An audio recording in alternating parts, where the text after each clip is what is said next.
Thank you for inviting me to do this. I'm happy to share and to be like, oh yeah, as a single woman, I was able to do this on my own. So, do you hear that, fellas? Yeah.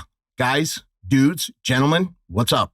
Independent women, solo buyers. They make up 25% of the first-time home buyers, and you slacker dudes are only at 10%.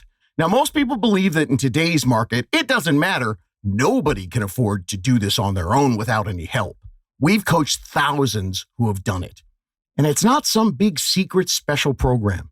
It's the tried and true first-time homebuyer techniques that I've been sharing for decades that unfortunately are just not widely taught. You can do this. It's just that most realtors and lenders, even they don't know how to explain these things to you because, well, they were never taught about the first-time homebuyer basics. Gang, the real estate system, it's a mess, but you can beat it. Solo buyers truly have a plethora of options, and today I'm going to share some of them with you to get you some answers, some hope, and the exciting revelation that even if you have no clue where to start, you can qualify to buy solo affordably in your best time frame, and you don't have to figure out how to get there all by yourself. Let's go. How to Buy a Home educates, protects, and connects first-time homebuyers to qualified vetted realtors in their area. Whether you're looking for DIY information or step-by-step guidance, How to Buy a Home is the #1 resource for first-time homebuyers. What's up, How to Buy a Homies? I'm David Sidonian. We have 3 stories from 3 totally different first-time homebuyers today. We got a 24-year-old female. She was curious about the process, but she didn't want to be pressured if she asked a pro some questions. She had a 3-year plan ready to go. She was going to buy a home, and she just wanted someone to help her lay out the foundation for the next 3 years. And when she met with the right team, rather than them forcing her into an uncomfortable quick sale, they spent time educating her. They laid out all the options, a lot of which she didn't even know even existed. And once the plethora, yeah, I said it again, the plethora of options were laid out for her, she ended up buying a home in 3 months. Next story, the one you heard at the top of the show. She loved her city life in Chicago, but she thought that the high cost of living there meant that buying anything was completely impossible, especially because she made a pretty decent income and she thought there weren't any down payment assistance programs for her.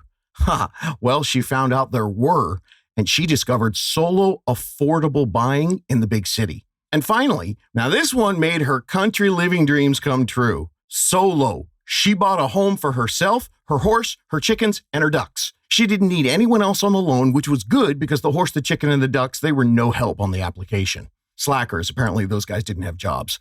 And it only cost her $13,000. Yes, that's the total down payment and closing costs. And that included a home for her, a horse barn, a chicken coop, and a duck mansion. Let's start with her right away. Cynthia's story not only has a whole bunch of tips on buying a home solo, but it's also, well, I have to say it's really entertaining. She explained everything about her home buying process, and she also informed me that one of the ducks started as an indoor duck who wore duck diapers. Yeah, that's a real thing. What kind of loan did you end up going with on a funky property like that? Usually people think on a property like that, you have to put a bunch down. What did you put down? Was it 3%? And then the seller put in 2%? I'm trying to remember the numbers now because it's been a while. So you got a seller credit. Yes. Do you remember what your total money was you had to bring to the table at the end? Like $12,500 out of like what did I have? 30,000 saved up? I can't remember. Okay, so this is something that I'm actually in the middle of writing a podcast about this right now about, with the Last Lease Ever program, I tell people to save 8% for a 5% down payment and 3% closing costs. But you ended up reducing the 5% down to 3%. And then the closing costs, instead of having to pay 3%, you got 2%. You bought a $250,000 home for under $13,000. Yeah, I sure did. $13,000 to buy a home for herself with land and a horse barn. Yes, that exists. Options like there are out there for solo buyers. I'm going to put the full interview in the show notes. It's episode 430. I highly recommend you listen to that one for some quality, I guess we call it edutainment. Great listen for a workout or a boring commute. Now, if you're brand new to the show, that's the way this podcast works. I drop episodes all the time. And then inside the episodes, I'm going to drop specific references to previous episodes. Those are the ones that expand on the topic of the day. Because after 7 years of doing this and 479 episodes today, your personal roadmap, it's already right here for you with the exact coaching, the exact research, and the exact education that you need for your personal specific journey to go from renter to homeowner. And that's what makes things different here. This isn't a one-size-fits-all playlist for everyone because there isn't one generic roadmap for everyone because your starting point isn't the same as everyone else's. You've got all your everyone's unique and individual playlist is going to be different because you've got unique and individual circumstances for where you're at today. Now, I originally explained this back in 2023 in episode 164. See, that's how this all works. There is no one magic episode with a universal solution or a standard plan that everybody should follow because each of you, you're going to have your own different path with different options. It's all unique to you, your specific current situation and starting point, your particular goals, both financial and personal goals, and your plethora of options that are uniquely yours. Too much with a plethora? Should I stop? All right. Now, there is one place you can all start. That's episode 400. That's the first 10 steps laying the foundation for every first-time homebuyer to get just a basic overview. In those steps, you're going to learn about when to hire your first-time homebuyer real estate support team, both your realtor and your lender. Because if you're buying solo, one of the things I want to make sure you understand is you don't have to do all the pre-planning solo. Most of you, you're waiting way too long to take this step. Wait until you hear Kennedy's story coming up. Now, once you finish 400 to 410, the 10 steps, now you're going to start the process of hiring your team who's going to guide you through the pre-planning, not just the planning, the pre-planning. And then you can build your own individual playlist from the episode guide so you can create your custom research. That playlist will be everything that you want to know, and it's all free, no catch. Just use the library of complimentary information to gain one thing that all aspiring first-time homebuyers need: confidence and hope. Buying a home, it really shouldn't be, and it actually isn't that complicated. You just haven't been given the proper information. This should be taught in school. If you want to fix the American economy, make first-time homebuying a mandatory class. Stop placating the billionaires and the landlord set, because they want people to rent forever. Your secret weapon in this rigged game, use the podcast library. You can get a master's degree in first-time home buying and get out from under the rent trap and start building your own wealth and stability. Okay, back to buying a home solo. All right, let's start with the why. Why consider buying a home solo? Well, because now that you're here, I'm telling you, you can, despite what you've been told. I don't know how to say this any other way. See, I research first-time home buying 24/7, 365, and the majority of the time, most first-time home buyers who pay the average rent in their area, they can afford the monthly payments for a starter home. I explain all that in episode 443, What Can I Really Afford? And we already heard from Cynthia that 20% down payment myth is way off. You can get in for much cheaper. All the low down payment options are explained in episode 426, but let's hear directly from someone who found out for herself. This is Kennedy, a 24-year-old. Who thought that she needed 3 years to save up to buy a home, but she soon discovered that she could comfortably buy a home in just 3 months without feeling even the slightest bit house poor. As soon as I reached out to you in April, I was still really hesitant because I was like, I am not very confident at all. I only have $8,000 saved. Is that even close to possible? I probably still have 3 years to do so. And when I reached out to you, immediately, meeting with Cameron, he was very helpful. Like I said, patient with me. He explained everything. And after that, each step just felt really seamless and smooth. I never felt pressured. You said that they helped you. How did they help you save money? Yeah. So realistically, whenever I met with Cameron, it was essential that I told him straight up, I don't know if I'm ready to do this right now. I really want to go ahead and get connected, learn everything about it because that was important to me. And he just said, let's come up with a plan to be able to kind of tackle. He also let me know that if I'm not ready to buy a home right now, he's not going to pressure me to do it. And I really, really appreciated that because that was one of my fears going into it, that I was going to be pressured into doing different things. And he really took that. So in our first meeting with each other, we sat down, we kind of just talked about everything. He also led me into possible down payment assistance programs that would be available. And that was awesome. When we came up to the plan for how much money should I be looking at? We shared, like, I had $8,000 in my savings account at that moment.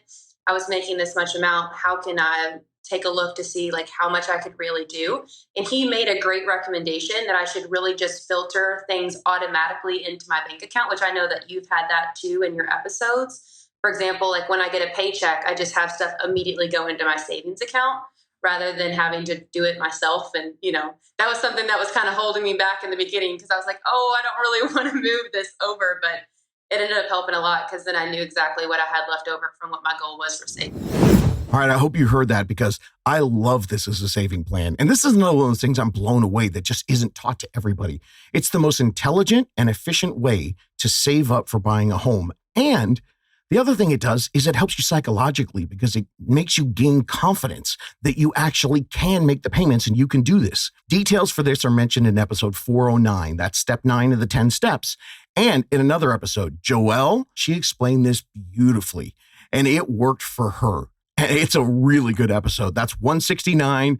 Add that to your playlist. We'll put up both of those in the show notes. I can tell you definitively that if you've got the motivation, because you've got me in your ear holes right now, then you're likely in a way better position where you have hundreds of options to buy a home that you didn't even know about, even on your own.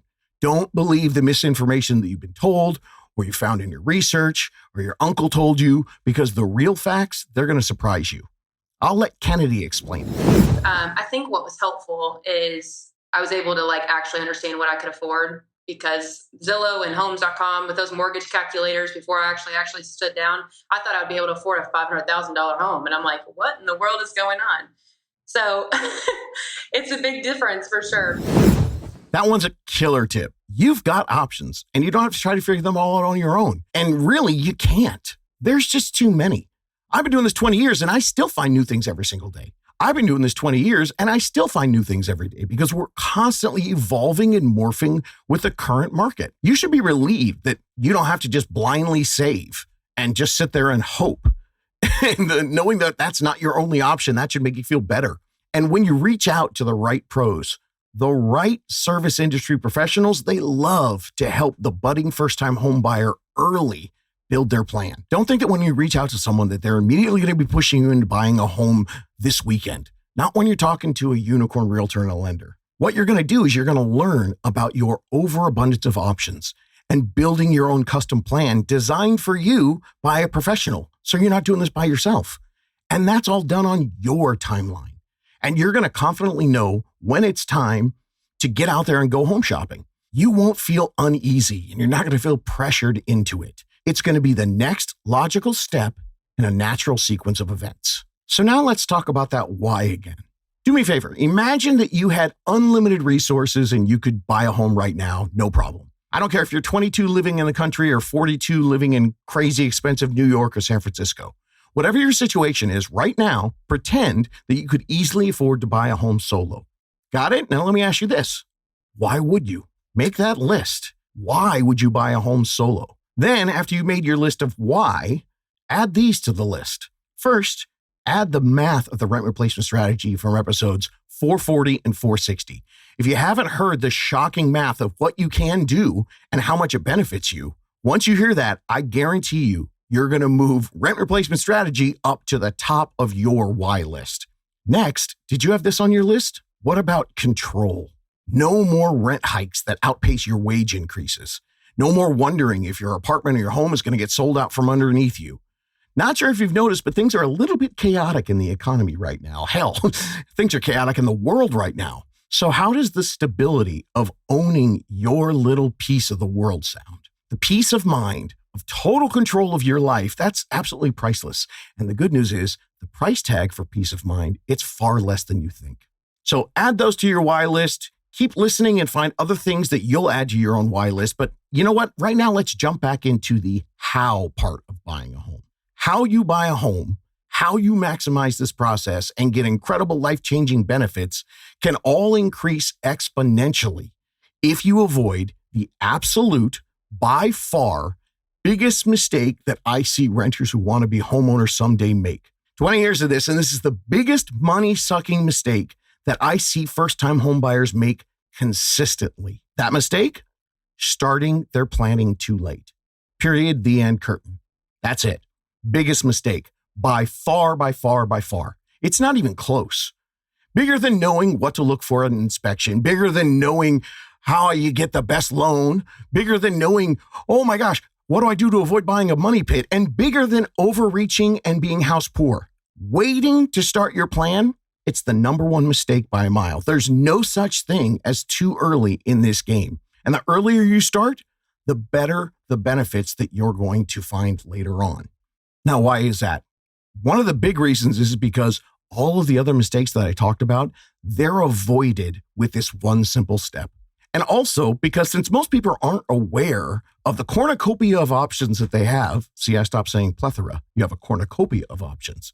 Since most people don't know about that, they wait and then they lose so much money renting for too long, not even knowing that they had stability right there for the taking. I mean, look at Kennedy, 24 years old. She thought she needed 3 years, but then she found out she only needed 3 months. So don't let, no way I can even afford it, I'm not going to start.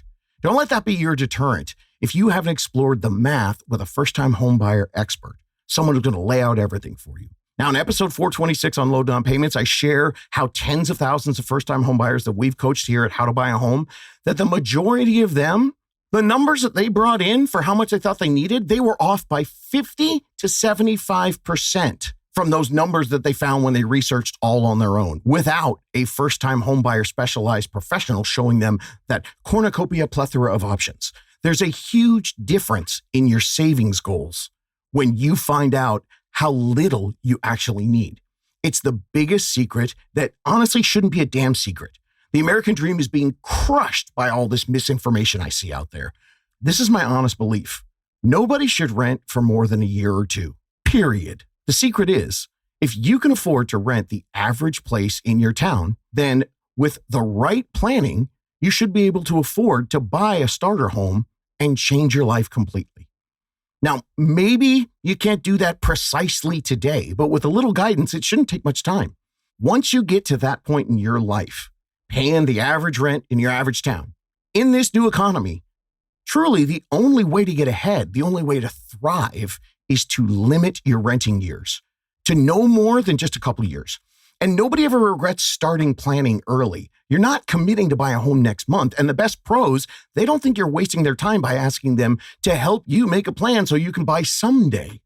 Hiring your team early doesn't lock you into anything. It doesn't lock, it opens up more options for you when you're ready, whatever that timeline is. So here's the secret sauce for buying a home. Step 1, despite what Reddit, YouTube, and the rest of the internet says, step 1 is absolutely not getting your pre-approval. I know that's what you find everywhere. You search the internet and you're hunting for the lowest rate, and then you call someone just to see, hey, what I can afford. No, if you follow what the internet tells you, which tells you the very first thing you need to do before you bother anyone is go out and get a pre-approval, if that's your step 1, that's the kiss of death. You'll get some number cruncher who's going to ask to open up all your finances so they can crush your soul with a low approval price. You almost expect them to come back at you and say, damn, dude, what were you thinking? This is why waiting too long to start planning, that's why it's the biggest mistake by far. Because who the hell wants to go through that first? It sounds horrific. So everybody waits. That's the difference that you get when you're working with a no pressure real estate support team of advocates, advisors. Those people understand that the first step isn't a loan approval. It's an evaluation. Find out where you are right now, followed by pre-planning with guided steps. You can hear all about that in episode 340. What we like to call that first meeting, it's not a pre-approval meeting, it's a discovery call. So don't believe what everyone says, because for too many aspiring first-time homebuyers, a low first approval number that they get from someone ends up being a giant stop sign. It says, you're not ready. BS. Gosh, that's terrible. I hate that people do that. Everyone's ready to start a plan. When a compassionate and savvy professional evaluates where you are, it's not a stop sign, it's a starting line. You're going to get little baby action steps that you can start today from a dedicated first-time homebuyer specialist that's going to shave months, maybe even years off your timeline. And most importantly, you don't have to feel like you're guessing at what to do next. There's no downside to being early starting your plan, only options. Using your time wisely with a professionally guided plan, that's your superpower for beating this system. Here on the podcast, protecting you, that's mission number one. Don't think that you have to learn all about the pitfalls before you hire a team and start your plan. Trying to cover your butt and make sure you don't get in some crazy situation. Because hiring the best team first, that is honestly every first-time homebuyer's best protection. They're going to protect you from the red flags in home inspections, red flags in negotiations, getting the best loan, shopping for homes, and making a budget to avoid being house poor. We've got tons of interviews in the podcast catalog. There are a bunch of clients whose unicorn realtors and lenders have told them specifically when not to write an offer on a home, told them what loan products were bait and switch, deceiving low rates that aren't really that when you look at the whole math over 30 years. And in a bunch of the interviews, you'll hear real life people tell how their unicorn realtor and lender told them, walk away from this home, even though we're under contract, after the inspections revealed something that they realized they weren't going to be able to get enough money from the seller. And they got out of it without losing their earnest money deposit. That's real protection. Spend way more time researching how and where you get your recommendations for your real estate team. And then hire the best of the best of the best in your area first. Start your pre-planning with them. And while you're executing your action plan steps with them to get ready to go home shopping in a month, 3 months, or a year, that's when you can go to your personal podcast library and bone up on all those topics. That's how you're going to get your first-time home buyer's master's degree. You can start planning today, and all those red flag items I talked about, they're already in the podcast library. Episode 332, 462, 454, 413, 468, and 416. That's all the red flag topics, along with some extras like episode 472, 458, 347, and 337. Now, of course, we're going to put those all in the show notes for you. And if you're going, why are you just rambling numbers at me, dude? Because the biggest complaint that I hear from renters who want to know what to do next is, dude, where do I go to learn about all this? It's so overwhelming. Here you go. The podcast library, the episode guide in the show notes. All here, all free. Before we get back to those real life stories, I'm going to give you an example of one of the things that you're going to find in the podcast library of episodes. This is a good one. Be ready to pass on the home if there are lots of red flags that you find in the home inspection, unless you've got plenty of reserve money to cover that. Because believe it or not, that can be a strategy. With an expert team helping you evaluate the inspection, making sure that you know exactly how much it's going to cost to repair, and there's not going to be any hidden things that pop up later. I know a lot of buyers that put a bunch of money in reserves, and they use this strategy because they get a great deal that way. I mean, think about it. A lot of other first-time home buyers, they're not down for buying someplace that's going to be a big project. And this strategy should be precisely created and calculated, not when you go see the home, but in your pre-planning with your team, months and months before you ever step foot in a home. Now, some of you might freak out about that. People who are, shall we say, not so handy. See, the house I grew up in, my own dad was so clueless that we ended up calling my mom, who was also not very handy at all, the master mechanic, because dad knew something broke. He's not going to be able to fix it. And there was no YouTube back then.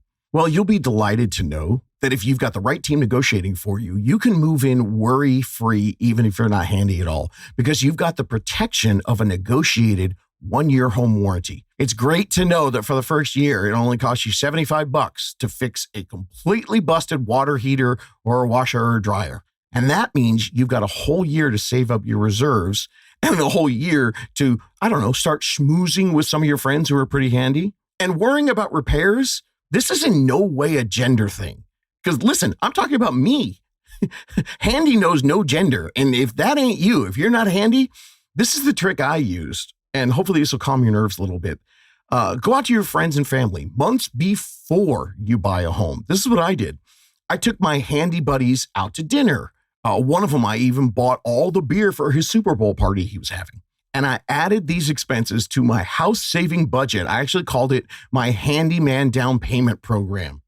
Between those dudes on retainer and my home warranty, I ended up buying a home worry-free. All right, let's get back to the stories. This one comes to us from Eve. Eve is a city girl who thought the down payment assistance programs were not for her because she made too much money. So let's hear how she discovered her actual buying affordability in a high cost of living area. I stumbled upon another program that was county specific. And that one happened to have like a much higher like income range. And I was like, oh, I would actually qualify for this, which was pretty cool. So I spoke to Elise again and was like, hey, like, will this program open up? Like, what's going on? Because it was one that was sort of limited times only that they opened it. And it just so happened that it was going to open during the period of time that I would be under contract, which was awesome. So the assistance program covered 5% of the house cost. And so that was what I ended up using for the down payment. And then it also brought down the interest rate because of within that program, you could, I don't know how, but they were able to give you different rates. So it was lower than what I would have gotten without the program, which was really nice. And so what I ended up doing is since I had there was another like thing in there where I had to like also give in like 1% as part of that too. So it really covered like 4%. And then I got the discounted interest rates. Yep. And then I also was able to buy down the rates because with this program, you have to stay in the residence for 5 years, which I was like, I'm going to do that anyway. Thank you, Eve. That's the math that I'm talking about, that no one else is talking about. Solo. She bought a city condo with a 5% down payment, but did you hear that? She got a full cash back, 5%. So yeah, that's financially what I call a pretty good deal. There's lots more high cost of living affordability tips in episode 469 and 470. But let's hear more from Eve. So we saw some that were further out, still within the city, where I was like, oh, these are cute, but like, he would remind me, he was like, you really value being close to work. And I was like, yeah, you're right. I don't want to have a 45-minute commute. And then he also really encouraged me to go to open houses on the weekends. And so I would either go by myself or take like some friends with me. And we'd go to several in different neighborhoods. And also I would walk around to just get a feel of different neighborhoods to sort of understand like, what is it like? Would I like to live here? And then sometimes I would also schedule the viewings after work. So I would do the commute to get to the viewing. So I would know as well, like what that commute would look like. All right. Once Eve discovered all these advantages that she never even knew were an option for her, let's see how it turned out for Eve. I'm still in the city. So so I lived in the city and I was kind of like, oh, I want to stay in my neighborhood. But unfortunately, what I was finding in the neighborhood was like stuff wasn't, when there's still in Chicago, there's a lot more limited, at the time I was looking, there was really limited inventory and things were especially very pricey in that neighborhood. So I ended up looking at a couple surrounding neighborhoods because I was kind of, one of my big things was being like relatively still very close to work. And then also to my friends and community I made in my neighborhood. So what I ended up doing was moving to another neighborhood that borders it, just like a little bit north and west, which is also a really wonderful neighborhood, has a lot of like really fun things to do here, a lot of restaurants, cafes, very walkable. And so I was not thinking about this neighborhood at first. And then I found my place during an open house and I was like, oh, I love this. So yeah. 3 different stories from 3 completely different parts of the country. And homies, I am telling you, these are just 3 of the examples. Right now, we have 121 real life stories that you can listen to. They're inspiring, they're motivating, and you can learn from real people. Really awesome to hear the specific and exact tools and technique that they used to buy what they didn't even think was possible. Go to the episode guide, find the interviews, and build your daily episode playlist. You can listen to 1 story a day for the next 3 or 4 months. And I really would love for everybody out there who's renting to be able to get this information because there's no other way to say it. Most of the information out there that's being given to first-time homebuyers, it's just wrong. But I see you, and I see the misinformation that you see. back in 2019. That's why I quit my broker, because I was seeing from the inside what they don't tell first-time home buyers about all the creative opportunities and options that you have so you can become a homeowner sooner. And frankly, I decided that was criminal, because what it's doing, it's costing an entire generation, even people who can buy solo, not knowing that they can do that. It's costing tens of hundreds of thousands of dollars in wasted renting years. You have options, even buying by yourself. We could cure the economy and solidify like a 1950s middle class if everyone was taught, if you're a renter at the average rent, stop me if you've heard this before, and you rent for a year or two, that is truly the longest that anybody should rent in this country. Imagine having total control over your life. Using that first purchase's full economic power with the compounding effect of the equity growth from an appreciating asset that can be turned into whatever you want. It's your stepping stone to go anywhere. It's such a powerful tool. Imagine owning a home at 25 years old, then at 35 years old, you've got 10 years of equity in a home. Plus, you also got the extra savings that you get from your monthly payment being frozen in time. No increases like your rent. Now, you're truly going to be sitting there with a valuable game piece in the game of life. It's real wealth just by implementing a rent replacement strategy today. My favorite word for first-time homebuyers is options, and that's what you get. Think of it this way. 5 years from now, a renter who wants to move in with a partner or decides they're done with the city and they want to move solo out to the suburbs, what are they going to have? A $2,500 security deposit? But as a solo homeowner who owns something for 5 years, you're going to bring tens or hundreds of thousands of dollars in equity. That's going to create the flexibility to do whatever you want to do. Solo, with a partner, or maybe even with your family in a multi-generational home. Whatever comes next for you, this first home, that's not the finish line. It's your starting point. It's the leverage for everything that you want to do for the next chapters of your life. The equity of a starter home, that's the greatest gift that you can give yourself. If you want to hear one of the options that you can do with a starter home, check out episode 238. That's where you can hear Shannon. Now, she's an OG homie. I mean, she was listing back in 2019. And 2020, right before the pandemic, believe it or not, she bought a condo at 24 years old. And then in 2023, she turned that into the purchase of a big, fat 2,400 square foot home. That's a great way to go, but there's another great idea to consider, and that's using a low down payment option for a starter condo, townhome, or home. And then you buy that home with the affordable rent replacement strategy, and you're going to build huge long-term wealth, especially if you end up turning that starter home into an investment property. Now, that's all laid out for you in episode 406. Way too much to go into right here, but I really wish that everyone would get into that.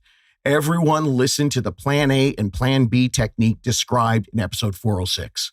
And you know what? While you're down there in the episode guide, check out these other independent female stories who bought a home. There's Anna from episode 273. She's a single mom who, after a breakup, decided to do what else? It was time for her to buy a home for her and her son. And she did it with only a 3% down payment, and I think she got a $3,000 credit to her as well. Or there's another single mom story, Viola from episode 265, or Rosie from episode 380, or Shanta from episode 475. Single mom who bought a home for, get this, $31.25. Now, before we close out, it's a good time for me to remind you, please subscribe, and you get all the free podcast library catalog, every episode. And if it teaches you anything along the way, if you've been listening for a while, do me a favor, please, please, please. Thank you for subscribing.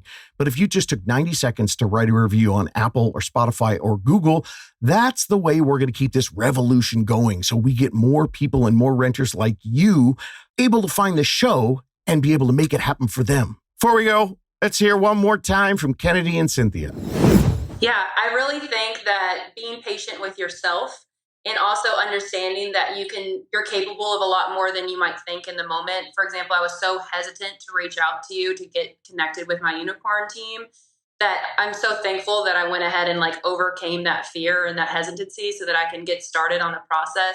Being patient with yourself, having a goal in mind, but also don't force yourself to have to go through something that you're not ready for necessarily don't settle is what I'm saying. There's going to be something there for you, but at the same time, know that you're capable of doing it And then also get connected with the Unicorn team because it will change your life and you can do things so much more confidently and smoothly with it.